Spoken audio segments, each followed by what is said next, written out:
Yeah. This is a podcast of Nathan, Nat and Sean. Let's go. Hi, everybody. Hi. Morning. On the show today, we asked some important questions like flagpoles. What's up with that? Yeah, that's a big one. Yeah, and mysterious noises. What? Also, Sean, we think he's got COVID, so we just spend a lot of the time leaning away from him during today's show. We discuss. And I've said it for years because I want you to lean into me, but you're leaning away from me. Steve Butler joins us for a bit of a chat. Yeah, we reflect on Shane Warne, obviously. Yep. Dr. Brown. Chris Brown. We talk about dogs and Shane Warne. Yeah, we do. Yeah. And also we discuss why our cleaners here are so well paid and deserve every cent they get. This is Nathan, Nat and Sean. So last night, about 8:15, I noticed that there was two guys down in the driveway. Mm-hmm. I was like, what are you doing? And you are the building monitor. He is. The suburb monitor. You're Mrs. Mangles. So I'm at the top apartment on top of a hill. Did you notice it because you were putting the bins out? He didn't put the bins out last week or bring them in. Had a week off. What? I know. I felt so guilty. We're not talking about bins right now, though. We're talking about what was happening in that driveway. We might have to circle back to that at some People stage. shouldn't just be standing in your driveway. You know what I mean? No.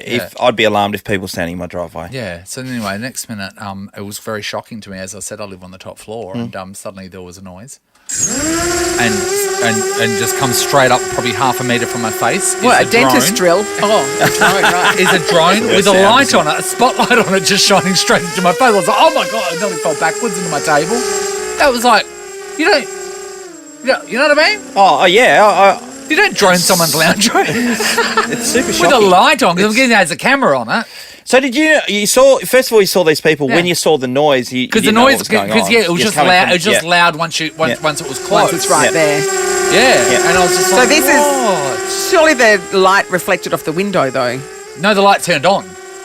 I don't know. Well, Yeah. No, well, the light just came on. I don't know whether I can see it or not. Yeah, But that's what I mean. It was just more the shock of... Yeah, sure. I sure, mean, that's that right can in look in your my face. apartment. I'm not doing anything wrong.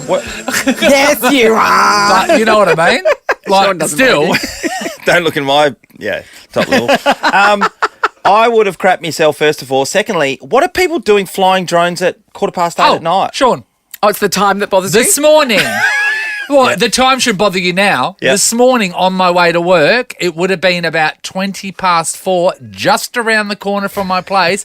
I see a guy crossing the road with a red and a green light sort of just in front of me. I was like, what the hell's that? Then, the same thing. The spotlight comes on. It's the guy with the drone Is still. it the same guy? Yeah, well, it's the same drone because they had the red. I mean, I was thinking it's the same drone. It had exactly the same lights. He's still out at 4:20 in the morning flying a drone. Maybe he's looking for something and he hasn't found it yet. Wait until daylight and have a look. How excited do you have to be sitting in bed all night? He can't sleep. He's that excited. He wants to get the drone out again. What is it? I mean, that's if maybe he's doing yesterday something was his nice. birthday. Maybe I'll have another sneak peek into Nathan's window. That's what he's thinking. What does he wear I to got some bed? good footage from behind. This is just going to add to it. Come on. Even though like drones are a normal thing these days, I've never had one around. Yeah. And something that close You're to not my allowed apartment. to fly them right into somebody's property and dude. stuff. Wouldn't think so. You're not allowed to. Very yeah. shocking. Yeah. So it's just sometimes when you should prepare yourself for what's on the other side of a mystery noise. Yeah, last week there was a mystery noise when I put the garage door up. I was just about to take off in the morning. It's just after 4 as well. And I hear this like someone was running up my driveway. Oh. And I just said, hey! And that's what my defensive thing was Well, to do. hey, was of course, will scare anyone yell away. out. Pretty And terrifying. then the garage door goes up, and then I walk out and had a bit of a look around, and then I heard it again. And you know, hey, Did again? you run Yeah. after them? No, I realised it was the flagpole directly across the road with the flag. The flapping flag. Like 3 or 4 times in a row, like someone was By running. the way, who has a flagpole in yeah, their there's a yard? few of them around. Who are they? Are they old? Yeah, they're older than me, yes. Because there's one opposite the school that your kids... I'm not going to write them off. Sure. I'm not going to write them off. They're Where- lovely people live across the road. Yeah, and so they but have- what's on their they- flag? The Australian flag? I think they do. Sometimes they run footy flags, different ones. They mix it up. There's one across the road from where your kids went to primary Yep. school where he's got several flags and he flies different flags of the world. Do you have to ask permission to get a flagpole? That's a really good point. If it's inside your boundary, I guess you can do what you Yeah, I want. think you can do what you want. So you can just have like a flag. But what if people But don't if- agree with the flag that you're putting up? Oh, yeah, that I can mean, be highly offensive. probably You'd don't hit the fly a council up, wouldn't swastika. you? Well, you wouldn't. But like, you know, like, because that flag is there for like just flapping in your face. I get it. I get it. I don't know. People with So many flags. questions. Heaps of things. It's time to make up for missed holidays with whatif.com. Book spa suites, jet skis, maybe even a safari. Plus, select hotels are fully refundable. Booking cancellation windows apply. What if it's Aussie for travel? Check government advisories before booking and travelling. Two-pronged question today. Yeah. What's on the other end of a mystery noise? It was a drone in Nathan's case. Yep, and in Sean's case, it was a flag from the neighbour's yard, which brought us to flagpoles. What are you talking about? And also, I just wanted to let you know, guys, flagworld.com.au, a freestanding flagpole for home use, 6 metres, is $275. But here in Perth... a lot of flagpole. Here in Perth, you can go to Tudor House. At Tudor House, we are the largest supplier of flagpoles and banner poles in Perth. Choose from a variety of sizes in flagpoles. Buy online or in Do they install? Do you have to set them in the ground? Okay, we're ready to waiting to help. Well, they're ready and waiting to help. So I'm guessing that they'll be up. But there's angled wall-mounted flagpoles, banner poles, flagpole standard, flagpoles tapered and internal halyard, and flagpoles cyclone and yard arm. Cyclone flagpoles. Yeah, you want one of those. So it doesn't get blown over. Especially around your area, it gets a bit windy. Kerry's in Quinns. Hi, Kez. Hi, how are you? Great, Kerry. Kerry. So we're talking about noises or flagpoles? Which is it? Noises. Noises, great. Yeah. What happened? Okay, so basically, my mother-in-law came over from Wales, and we were sitting out in the garden, seeing her 3-month-old grandchild for the first time. And all of a sudden, we started hearing this mercy, but it was blood curdling. Oh. Yeah, so I'm running along the side of the fence going, oh, my God, what's going on? I'm trying to look over the fence to see, I don't know if the murder's happening. Yes, have mercy. That's how bad That's how bad it was. So I called the police. She's screaming. She's going, what's going on? What's going on? So I don't know. Yeah. Blood curdling. The police turned up and then they knocked on the door. She was in labour. Mercy. When one of my friends had a home birth, she put a sign on the door saying home birth in progress so that wouldn't happen, so that you could, If there was a screaming. baby coming out of my I know, hoo-ha, mercy. Back in the 1800s, someone going, have mercy. I know, it's a weird thing, isn't it? Mercy. Maybe she was saying nursey. I want the nurse to help me. Nursery. Kerry, I remember my sister when she was in labour with my niece. I remember I was the first person on site. 'Cause it was only in East Fremantle at the time. And I walked in and there was another person who was in labour. And when I heard the noise, the screaming of pain, I've never heard anything like it in my life. It was unbelievable. Have mercy, Sean. Oh. Lord have mercy. Thanks, Kerry. Nikki's in Carambine. Hello. Morning, guys. Hi, Nikki. Noises or flagpoles, Nikki? Noises. Okay, great. What happened? Oh, many years ago, before we had the dishwasher, you had to wash up by hand. Yes. So I stacked all the plates up really high and all the cutlery, left it there to drip dry, went off, watched some TV. In the lounge, later on, I heard this mighty noise. Oh, my God, what is it? Somebody's breaking in. I was really scared, so I just stayed where I was, waited, nothing. And then I eventually got the courage to walk down to the kitchen, and it was all the cutlery and the plates just crushed on the draining board.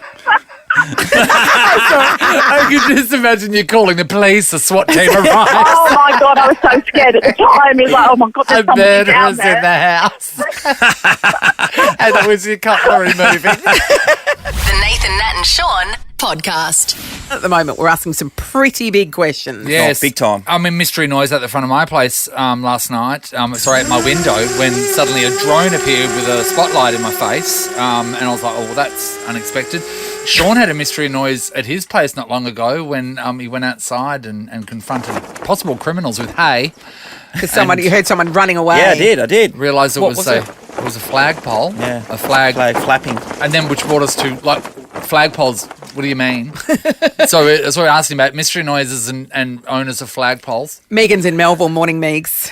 Hi, how you going? Hi, Good, Megan. Megan. Great. Noise or flagpole? Noise. Great. Okay, sure. Great. What happened? So years ago, I kept hearing a little noise in the car, and the kids and I couldn't work it out. And it lasted for over a week. And then a few weeks after that, I was cleaning out my car, and I found a dead frog. Oh, Megan. It's going off in your car. Oh. I don't do, like, I'm a vet nurse, so I often have animals in my car, but never frogs. Where in the car was the frog? It was under the seat. There was a frog under your seat. I wonder- How filthy is your car, by the way? At the moment, bloody shocking. That there is a Megan. frog living under your seat. Megan, how do you And reckon dying, the frog... dying Oh my under your God. seat. How do you reckon that got in there? Any ideas? No one... No, probably just had a door open somewhere. Just but hop No, in. somebody put a tadpole in there, Sean. That's how it happens. There's probably a swamp. in there. That you're driving around and there's a frog. And you would never expect it. Okay, I think there's a frog in my car. No, one no. would ever think that. On account of the fact there's no swamp in her car. Oh, yeah. Amazing. Oh. Thanks, Megan. Mick's in Melville. Hello. Hello, good morning, crew. Oh, Hey, Mick. Noise or flagpole? A noise outside. Noise. All right, Sure. Mick. What happened?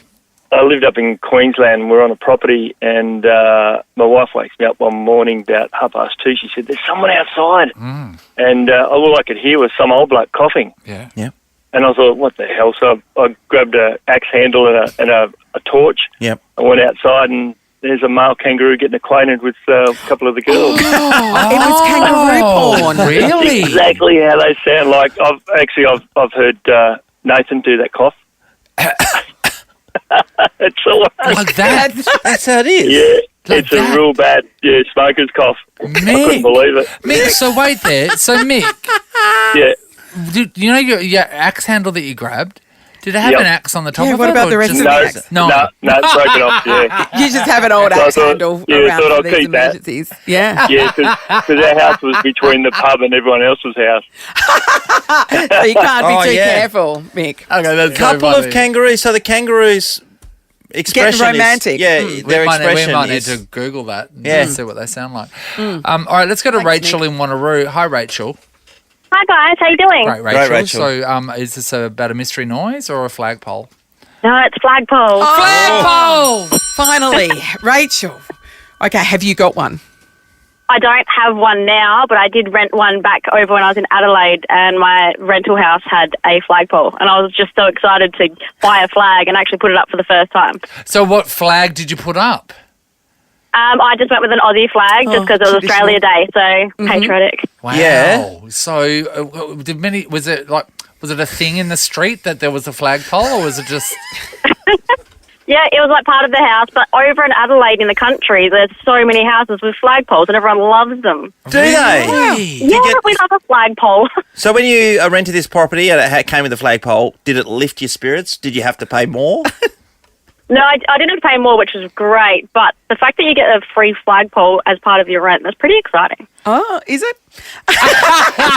well, I mean, they charge you an extra $50. Yeah, well, the eBay could've- shopping's amazing. Yeah. It's pretty great, though, isn't it? Because say if you're having a fight with your partner, you can just put a white flag up there and show you Yes, surrendered. exactly. Nathan, Nat, and Sean. Time to catch up with our good friend Steve Butler, writes all the fantastic articles for the West Australian. Good morning to you, Steve. Yes, hello, my lovelies. How are we? Hello, We are Stephen. wonderful. We are wonderful, Are you, Steve. Are you in the car on the toilet? What's this? All of the above. See, That's a special car, no? It's a good car. it is. Well, not for long, but heading down south today, going through Bailing up this morning, and then down to beautiful Margs tonight. Oh, no. Oh, lovely. really? Oh, clearly working, obviously, Steve, yes. Oh, clearly, Sean, I'm a river to my people, and just the ethic is boundless. You do spend a fair bit of time going through the southwest. Obviously, you grew up that way, so you know a vast amount of stories that need to be told. I think that's a fair point. The ones that one of them I'm doing today is something I've been looking at for a long time. It has to do with entry statements around Western Australia, which I'm fascinated by. Town entry statements. Oh, okay. Oh, yeah, right. What's that mean? So Kalgoorlie, Well, whether the it's a place big to be. log I don't know. Oh, like welcome big banana to up there in Kalgoorlie Carnarvon. You or would have something. seen that one, Nathan, I'm sure. The big banana. Can I tell they, you don't they don't let you in there, do they, Steve? Steve, my I'm favourite one. I'm not feeling well. My favourite one I've ever seen is for a tiny, tiny town called Harrismith, Yep. which is in the Yeah, wheat belt. I know it. And the sign says, Harrismith, we've got it all. They don't. They've got hardly anything. One of my favourites is actually up in Shackleton, Yes. which has got it's just got like an old Tin Man off Wizard from of Oz. Toto or something, from the Emerald City or something like that. But and it's just got a big G'day next to it with a double A. That's it. Says it all, That's doesn't their it? welcome statement. Yeah. I love it. It's brilliant. It is, Steve. Obviously, there was a fair bit of sport on, but realistically, the whole weekend until this day and for many more days to come was about Shane Warne and his passing that has just blown everybody away. Yeah, it's a good, well assessed, Sean, really. I mean, we were just coming down from the news of that Rod Marsh had passed suddenly too, and obviously an icon of our youth and a legend of our state. And then all of a sudden on Friday night, just got home from the pub, actually, got a call from the news desk that Shane Warne had suddenly died, and it was hard to actually compute at that point, not just because of the beers, but just for all the reasons. And it made you think about a few things. You know, I didn't know Shane well, but one moment that I do remember, I was actually at the Adelaide Oval in the crowd having a few beers with a mate when he dropped the hat-trick catch off Damien Fleming. Yeah. So you were chasing 395 on the last day, and they were 7 for 93, and then Fleming's just going mad and getting them all out. And he's got 2 in a row. Then Jabbergals for Nath flashed at one outside off and went straight into Shane Warne's big meaty hands at first slip, and he dropped it. And you can see, I think the footage still shows him using some really useful language. And then after, Adam Gilchrist invited us back into the rooms, and we're actually sitting on the bench having a crownie with Gilly and Justin Langer. And we're watching Shane Warne, and he was the most inconsolable athlete I've ever seen in all my sport coverage. And he was sitting in a corner by himself, whole room's going nuts because they just flogged Hatch and Tundilka and the mob. And the whole crowd, the whole dressing room is in raptures of delight, even Damien Fleming, who'd missed out on his second test hat-trick. Yeah. And the crowdies were flying, and Warne's over in a corner by himself, unsmiling, in plumes of smoke because he's chain-smoking cigarettes, like one durry after the other. And then Steve Waugh, the captain at the time, walked over to him at one point and handed him a crownie. He virtually didn't even look at him. He just put up the hand as if to say, talk to the hand. And I remember Steve Waugh's face, and he looked at us and walked back past as if to say, ooh, touchy. And it just gave you a massive insight into Shane Warne and the competitiveness of the bloke. Yeah. He was absolutely inconsolable. Yeah, and well, as a bowler, I guess he knew what, dropping a hat-trick meant as well, He probably felt that even more, yeah. And his Victorian teammate, Flemmo, as well. Yeah. And Flem would have been unbearable if he got another one, though. I tell you what, he probably spared us. I remember. There was some insight to the bloke, though. I must say, it's always stuck with me, just the look on his face when Waugh walked over to him, and he's given Steve Waugh the talk to the hand. I'm not talking today, and I'm just going to have another durry. Can I just say, the timing was really, bizarre. Because last week on Gogglebox they showed the Shane. I saw the Shane Warne documentaries on there, and everyone was sharing stories about Shane Warne. Yeah. In fact, they went to parties and stuff. And then a week later on, this happened. It was just uncanny. It was unbelievable. Yeah, it is. Well, there's some fate in all of it, isn't there? Really, I mean, he's going on the shredding mission, and he's over there in Thailand, and his kids don't get to say goodbye. I know, it's heartbreaking from the family. Really. Yeah. And he was us, wasn't he?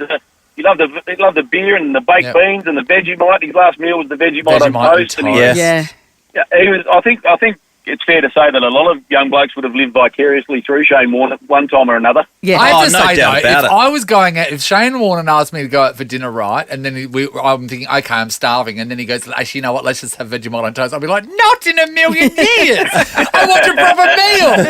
I don't care if it's Shane Warne. Baked beans then. Like, no. That famous time when he had the baked beans shipped into India because he did Indian food, he wasn't a real everyman, wasn't he? Yeah, the last time he had baked beans was at Crown, like he was with his son, and his son said he pulled out a tin of baked beans and just put them on the toast at Crown. But how good that he has his last meal as the Vegemite on toast, and then the statue of him outside the MCG, that magnificent spin bowling statue, suddenly becomes a shrine, and there's people leaving ciggies and beers pizza and plenty of VB. Yeah. Oh, that's as Aussie as it gets, isn't it? Yeah, it's amazing when you see that documentary and he's talking about all these instances and you're showing all these games he played. Apart from all the headlines that he did grab, he was unbelievable. Yes, as in a cricket brain, you mean? Yes. Every and I didn't realise significantly how every delivery that he's bowling to a person over a period of time, and this might go for half an hour, everyone has a meaning. So I'm going to put this outside there and I'm going to... For this reason. Yeah, very strategic. Yeah, incredible stuff.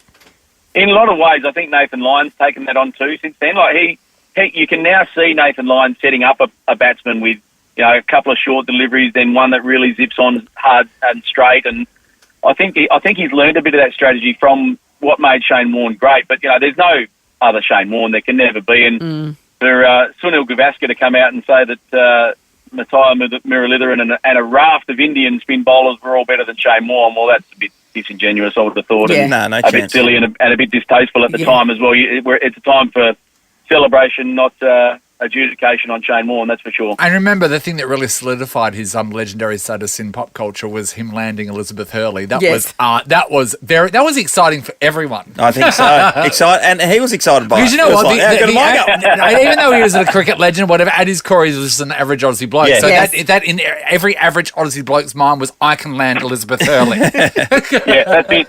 And I'm still not giving up. Hold on to the dream, And nor should you, Steve. Nor Hold on should you. to the dream. Mate, we really appreciate your time. Enjoy the Southwest, and we look forward to seeing your next articles. But we'll catch you next week, buddy. Yeah, looking forward to footy getting underway. We're getting close now, guys, so we'll unravel and unpack a bit of that next week. You're listening to Nathan, Nat and Sean. The most wholesome show on TV, The Doghouse Australia, returns for another series only on Channel 10 and 10 Play on demand. And the guy who narrates it all he's the amazing. beautiful, meetings when dogs meet their forever homes, is Dr. Chris Brown, who joins us now. Oh, good morning. Hello. Dr. Brown. Dr. Brown. Dr. Brown. Hello, Dr. Brown. When I think wholesome, I think you guys. Do you? I really Do you? You got the wrong show. Hey, Dr. It's a mistake, but Yeah, it is. I But that's like what you to- think. Dr. Chris, to I do really manifest. I do really enjoy watching this show, but I cringe when the family or the people that are looking for a dog are way too eager and Yes. the dog isn't, and it's like, you stop acting so thirsty. Yeah, don't be so needy. It's the same in many relationships, isn't Yes. it? Yeah, because That because person- you can tell the dog's going, I'm not going under this, I haven't even sniffed their butt yet. That's what he's thinking. you know? It's interesting, isn't it? It's kind of the first time in these dogs' lives where it's been on their terms. And you're right. Like, you don't want to rush in. You don't want to be too keen. It's no different. You just don't rush them. Let them have a sniff. Let them walk around. Let them do their thing. Yeah. And you don't want to be the clinger. No. Like no one wants to go home with the clinger. And you're on TV. So- Everyone can watch you. You look so desperate. It's so sad. Yeah.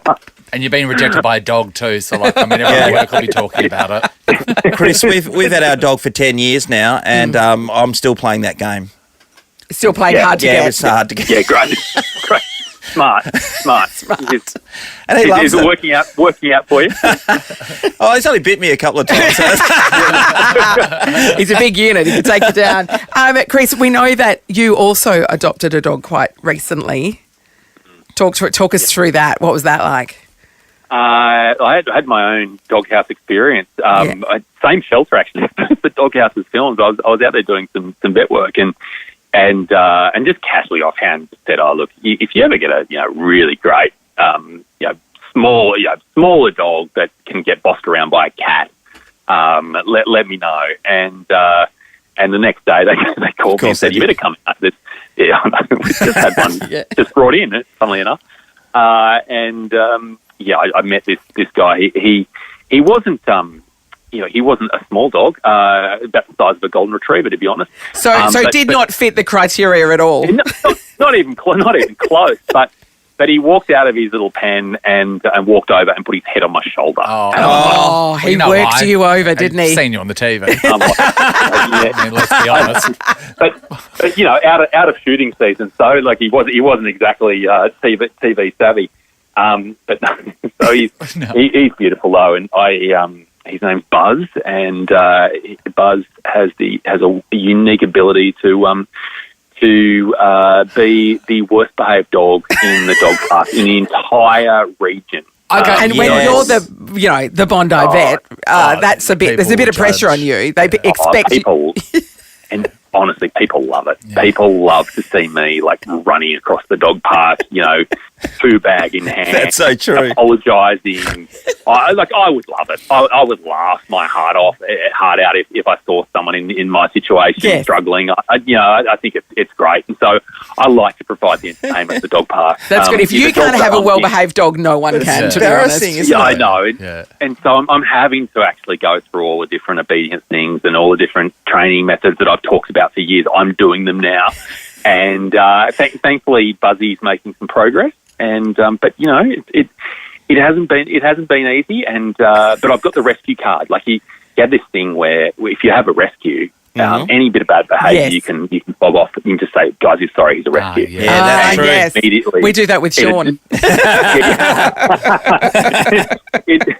It diffuses any awkward social situations. Like, sorry, I'm so sorry, he cocked his leg on you. He's a rescue. And they're like, "Oh, that's okay. No worries at all, man. That's understandable." So I'll be playing that card for at least the next year. Is his name Buzz when you got him? No, his name was Eucalyptus. What are you talking about? They ran out of good names. Which is a mouthful, but I named him Buzz, not after Buzz Lightyear, to whom which I have an unfortunate resemblance. It's actually, I named him after Buzz Aldrin, the astronaut. Yes. Because at night, there's two reasons. At night, he lies out and stares up at the stars. I've never seen a dog do it, but he stares at the stars. I don't really know why, but the other one is I had a really a chance encounter with Buzz Aldrin in a lift one time in LA, and I've never quite gotten over it, and I've just always found basically this older guy got in with what looked like either his grandchildren or his minders, and he was in like an Apollo 11 bomber jacket with like Aldrin and like a Buzz bangle and Buzz badges and Buzz stickers and all these different like Buzz Aldrin bits and pieces. And I was like, there is no way the real Buzz Aldrin would get around dressed as Buzz Aldrin. With the shirt saying, I am Buzz Aldrin on it. It was on the top floor of the hotel. We went up in the lift. And I was like, and I made really awful conversation. Like I said to an astronaut, "Geez, you okay with being on such a high floor? Like you might have an issue with height." And I got out of the lift, and I was like, I just Google what Buzz Aldrin looks like to make sure it's not. And sure enough, it was bloody Buzz Aldrin. And I made the worst conversation with him, and the most awkward. And he must have just thought I was an idiot. Like he had it printed on.